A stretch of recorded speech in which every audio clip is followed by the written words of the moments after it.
عزیز بھائیوں، میرے آج کے اس مضمون کا گفتگو کا جو مقصد اور عنوان ہے وہ ہے مسلمان کیوں قرآنی نظام لانے سے گریزاں ہیں۔ گزارش ہے کہ اللہ کی وحدانیت کے وسیع تر تصور کو سمجھے بغیر انسان فلاح کا راستہ کبھی نہیں پا سکتا۔ انسان جہاں بھی رہے ایک ذات کی طاقت کا احساس اور حکم اس کے دل و دماغ پر چھایا ہونا چاہیے، اور وہ ذات اور طاقت ہے اللہ کی ذات، اس کے علاوہ کوئی نہیں۔ کسی دوسرے انسان کا یا طاقت کا ماننا اور اللہ کے مقابلے میں لانا انسانوں میں اختلاف اور پھر نفرتوں کا باعث بنے گا، اور وہ نفرتیں پیدا ہو رہی ہیں۔ آپ جانتے ہیں، آپ کو سمجھانے کی ضرورت نہیں، آپ دیکھ رہے ہیں کہ ہم نے کیا سے کیا کر دیا اور آپس میں نفرتیں شروع ہو گئی ہیں، کیونکہ جس انداز سے اللہ اپنے نبی کریم صلی اللہ علیہ وسلم کو پیش کرتا ہے وہی بہتر ہے کسی دوسرے انسان کا۔ نبی کریم صلی اللہ علیہ وسلم کو کسی شکل میں بھی پیش کرنا اللہ کے پیش کرنے کے انداز سے مختلف اور کمتر ہوگا۔ ہماری بدقسمتی ہے کہ جہالت کی وجہ سے جن جن باتوں سے اللہ اور اس کے نبی صلی اللہ علیہ وسلم نے منع فرمایا اور وہ پوری کی پوری ڈیٹیل سے قرآن میں موجود ہیں، وہ پورے معاشرہ میں مختلف فرقوں میں بٹی ہوئی یہ امت محمدیہ صلی اللہ علیہ وسلم ثواب سمجھ کر ادا کرتی ہے، اور جن جن باتوں کے کرنے کا حکم دیتا ہے یہ امت ان سے دور ہے۔ مثلا آپس میں فرقے نہ بناؤ، ہم نے فرقے بنا لیے۔ اللہ تعالیٰ واحد رب ہے جسے رب العالمین کہتے ہیں، مگر ہمارے ہاں مختلف رب بنا دیے گئے۔ ہر فرقے نے اپنی مسجد اور جماعت الگ بنا لی، اور آج انفراد سازی کے بجائے جماعت سازی ہو رہی ہے۔ جماعت کو تقویت دی جا رہی ہے، جماعت پہ خرچہ کیا جا رہا ہے، جماعت کے جلسے کیے جا رہے ہیں، اور انفراد ہیں کہ وہ اسی چکروں میں لگے ہوئے ہیں، کیونکہ ان کی انفراد سازی نہیں ہوئی تو وہ کیسے اپنے رائے راست پہ آ سکتے ہیں۔ تو آج انفراد سازی کے بجائے جماعت سازی ہو رہی ہے، جس کی بنیاد قرآن نہیں، اپنی اپنی جماعتوں کے بانیوں کی لکھی ہوئی کتب، دوسرے لفظوں میں آپ اس کو نصاب کہہ سکتے ہیں، وہ قرآن کی جگہ لے چکے ہیں۔ اور اس طرح امت کو قرآن کے سایہ میں یکجا کرنے کے بجائے چھوٹی چھوٹی جماعتوں میں بانٹ دیا گیا، اور ملک میں اللہ کے نافرمان حاکم مسلط کر دیے گئے۔ یہ ہمارا قصور ہے، ہم نے کیے ہیں، ہم نے ووٹ دیے ہیں۔ کیونکہ ہم مختلف ذہن ہیں اس لیے ہمارا ذہن ملتا ہی نہیں ہے قرآن سے، تو ہم نے بندے بھی تو ویسے چننے نے۔ وہ کیا اصول ہیں جو رسول اکرم صلی اللہ علیہ وسلم نے پیش کیے ہیں، اور ان میں کیا بات ایسی ہے جو نہ صرف فلاح انسانیت کی ضامن ہے بلکہ تمام انسانوں کو ایک وحدت کی لڑی میں پرو کر ایک ایسی امت بنا سکتی ہے جو کبھی نبی کریم صلی اللہ علیہ وسلم کے زمانے میں تھی، اور خلفاء راشدین تک یہ سلسلہ جاری و ساری رہا، اور اسلامی فتوحات کا سلسلہ دنیا میں آپ جانتے ہیں جاری رہا، اور ہر سو اسلام پھیلتا رہا۔ جیسے ہی ملوکیت نے جنم لیا مسلمانوں کی عقل پر پردہ پڑ گیا، اور آج تک پڑا ہوا ہے، اور اس کے بعد اسلام کی روشنی ماند ماند پڑتی گئی۔ آج جہالت کے دور میں نام نہاد مسلمان جس روحانی اور اخلاقی بلندی کو دنیا کے فقیروں، پیروں اور درویشوں میں تلاش کر رہی ہے، وہ سب کچھ تو رسول اللہ صلی اللہ علیہ وسلم کی حکومت جب وہ مسند پر تھے عدالت کی کرسی پر اٹھا لائے۔ مگر دکھ کی بات، آج ان مسندوں پر الو اور آلو بیٹھے ہیں، جو کہ زندگی کا مقصد صرف اور صرف دولت اور زندگی کی شان و شوکت کا حصول ہے، مزہ بھی چکھ رہے ہیں اس کا۔ پھر بات صرف یہاں تک نہیں، بلکہ صد افسوس کہ آج دین کا دعویٰ کرنے والی جماعتوں نے اپنے پیروکاروں میں جہالت کی یہ روح پھونک دی کہ ایک جماعت کے ممبران دوسری جماعت کے ممبران ایک دوسرے کی دینی بات کو ماننے کے لیے تیار ہی نہیں۔ کیونکہ قرآن کی بات ہو تو اختلاف ختم ہو، وہ تو من گھڑت کہانیاں، قصے، روایات ہیں جن کا نہ منہ ہے اور نہ سر ہے نہ پاؤں ہے۔ پھر اختلاف کیوں نہ ہو؟ جب قرآن ہی نہیں تو پھر بات سننے کا جذبہ، تحمل و صبر و تحمل اور فرما برداری، بالغ نظری کا مظاہرہ کیسے ہو؟ اسلام کا دعویٰ کرنے والے جو قرآن کی تعلیمات اور اثر روح سے دور ہیں، اپنے مزاجوں میں چٹان سی سختی، گردنوں کی رگوں میں دوران گفتگو مینڈک کی طرح پھول جانا، یہ ظاہر کرتا ہے کہ قرآن کا وہ پیغام جو نبی کریم صلی اللہ علیہ وسلم نے 1400 سال پہلے دیا ہم تک پہنچا ہی نہیں۔ اگر پہنچا ہے تو اس میں حالات اور زبانوں اور زمانوں نے اتنی ملاوٹ کر دی کہ قرآن کے ایک ایک حکم کو کئی مطالب بنا دیا گیا۔ یاد رکھیں، عقیدہ اللہ کی حاکمیت کو ماننے کا نام ہے۔ اکثر لوگ اللہ کو تو مانتے ہیں لیکن اللہ کی نہیں مانتے، یہ آپ نے بھی سنا ہوگا کئی دفعہ۔ ایسے ایمان اور عقیدے معاشرے میں بگاڑ پیدا کرتے ہیں، اور اس کی سزا کبھی ظالم حکمران کی شکل میں اور کبھی انصاف کے فقدان کی شکل میں انسانوں کو مل کر رہتی ہے۔ جو آج کل پاکستان میں ہو رہا ہے، آپ نے دیکھا ہے کیا ہو رہا ہے؟ پاکستان میں کیا ہو رہا ہے کہ نہ انصاف کسی کو مل رہا ہے اور نہ یہ میرٹ کا سسٹم جو ہے وہ رائج ہے۔ یہ مسلمان پاکستان کے نہیں ہیں، وہ مسلمان شام کے ہوں، کشمیر کے ہوں، فلسطین کے ہوں یا برما کے، ہر جگہ قرآن سے دوری کی وجہ سے ان مسلمانوں کو مولی گاجر کی طرح کاٹ کر رکھا جاتا ہے، اور داد رسی اور فریاد کے لیے کفار کا بنایا ہوا ادارہ UNO یونائٹڈ نیشن آرگنائزیشن مسلمانوں کو انصاف دلانے کے لیے مختلف طرح سے پابندیوں میں جکڑ دیتا ہے۔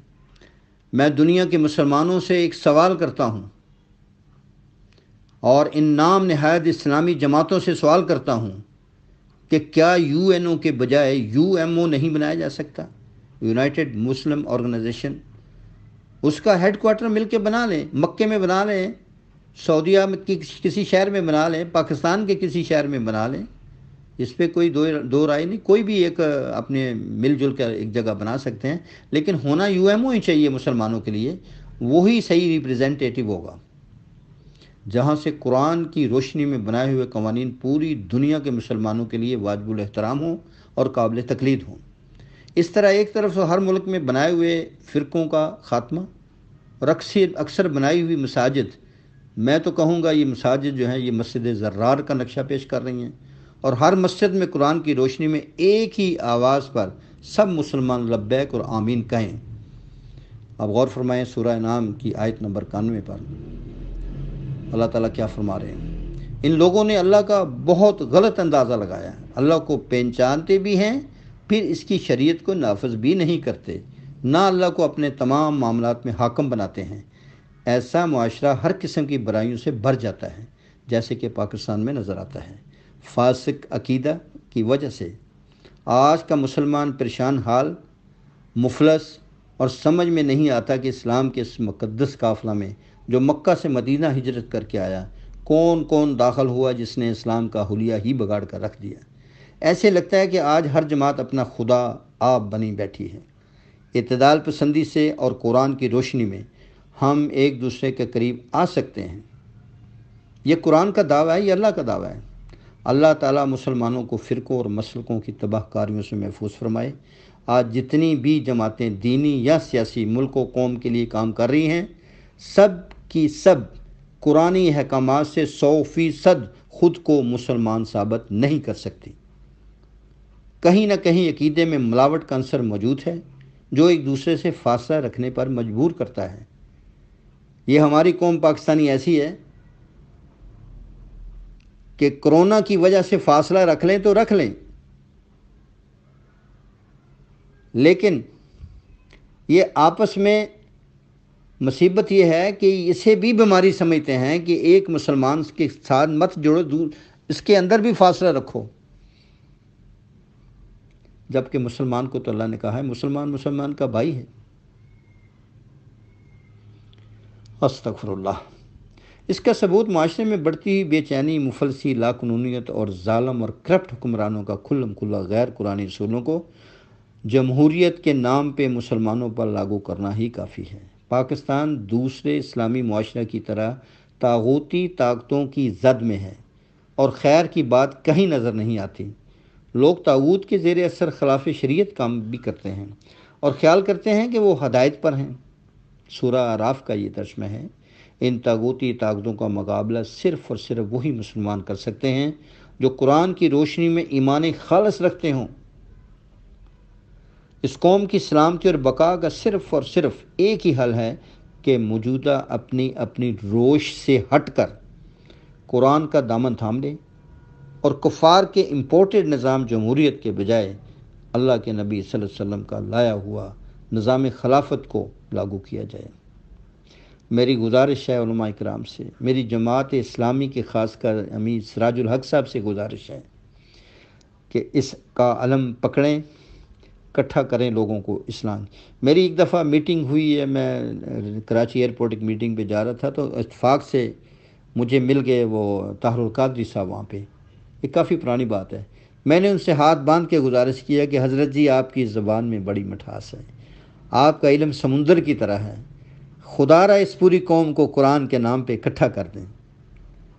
اب ان کی تو اپنی سٹوریاں بن گئی کہ مجھے حضور پاک صلی اللہ علیہ وسلم ملے، مجھے چادر میں نے خرید کے دی۔ اب کیا کہا جائے، جب پاکستانی علماء کا حال یہ ہو تو ہم اکٹھے ہو سکتے ہیں؟ کیا یہ قرآنی تعلیمات ہیں کہ نبی کریم صلی اللہ علیہ وسلم کی ذات گرامی کسی انسان کو ملے اور چادر کی فرمائش کرے؟ استغفر اللہ۔ علماء کرام، میری آپ سے گزارش ہے، التجا ہے، خدا را اس قوم کو بچا لیں۔ طارق جمیل صاحب، آپ بہت جذباتی قسم کے مقرر ہیں، عالم ہیں، خدا را اس قوم کو بچا لیں۔ کیا آپ کے علم میں نہیں ہے مولانا صاحب، مولانا طاہر اشرفی صاحب، کیا آپ کے علم نہیں ہے یہ کیوں قوم بکھری ہوئی ہے؟ کیا مختلف جو مکتبہ فکر ہیں اور فرقے ہیں اور مسالک ہیں اور مساجد ہیں اور نصاب ہیں، کیا یہ قرآن سے کنٹراڈکٹ نہیں کر رہے؟ کیا یہ قرآن کا مقابلہ نہیں کر رہے؟ تو پھر آپ کیوں نہیں اعلان کرتے کہ چھوڑ دو سب کچھ اور قرآن کو پکڑ لو؟ میں کیا سمجھوں یہاں پہ؟ آپ کی دینی قابلیت کو، طاقت کو میں کیا نام دوں؟ آپ دیکھ رہے ہیں کہ مسلمان ذلیل ہو رہے ہیں جگہ جگہ صرف ایک وجہ سے کہ وہ قرآن کو چھوڑ کے انسانوں کی لکھی ہوئی کتب پڑھ رہے ہیں۔ میں پھر یہ کہنے پہ مجبور ہوں کہ آپ سب نے اپنی اپنی دکانداریاں چمکائی ہوئی ہیں اور معاشرے میں اپنا نام اونچا کرنا چاہتے ہیں۔ بھاڑ میں جائے، مسلمان تباہ ہوتے ہیں تو ہوتے رہیں، آپ کے سر کو کیا؟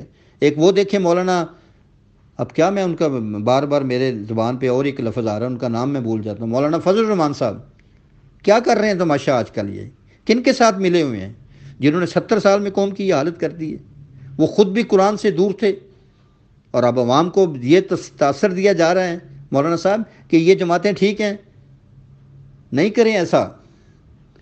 اگر اللہ پاک نے ایک بن داڑھی انسان، مخلص انسان آپ کو دے دیا عمران خان کی شکل میں، تو خدا را اس کو مجبور کر دیں کہ قرآن کا نظام لے کر آئے۔ آپ تو وزیر اعظم بن ہی نہیں سکتے، آپ ووٹ ہی نہیں لے سکتے۔ کوئی جماعتیں، کسی اسلامی جماعت کا بندہ آج تک بتائیں کوئی سفیر بنا ہے وزیر اعظم؟ تو جو بن گیا ہے تو اس کو مجبور کر دیں سارے مل کے، ہم آپ کے ساتھ ہیں، عوام آپ کے ساتھ ہوگی۔ آپ ان کی جنگ جیتنے کے لیے یہ باطل کی اور ان کو این آر او دینے کے لیے مجھے افسوس ہے کہ میں ایک دینی میسج میں یہ پولیٹیکل میسج دے رہا ہوں، لیکن اس کا بڑا گہرا تعلق ہے،